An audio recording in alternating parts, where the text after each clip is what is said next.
Welcome to Code Media, Lists in Python. A list is a collection of items stored in a specific order.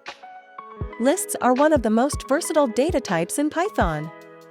They can be used to store a wide variety of data, including numbers, strings, objects, and even other lists. Lists are created using square brackets. For example, the following code creates a list of the numbers, strings, and lists. Lists are ordered, which means that the items in the list are stored in a specific order. It can be used to access the items in the list by their index. The index of an item in a list is the position of the item in the list. The index starts at 0. So the first item in the list has an index of 0, the second item has an index of 1, and so on. Also, negative indexing in Python allows you to access elements in a list starting from the end of the list. For example, the following code prints the last element. Slicing.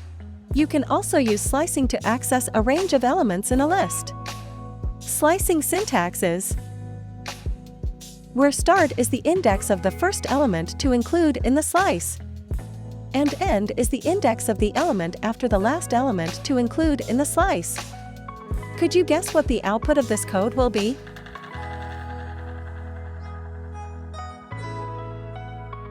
Changing lists. Lists are mutable, meaning they can be modified in place. One way to modify a list is to assign to an index or slice expression. For example,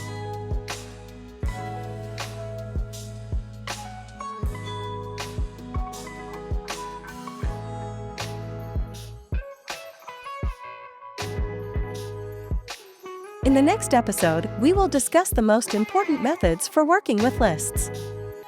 If you enjoyed this video, please subscribe and like it.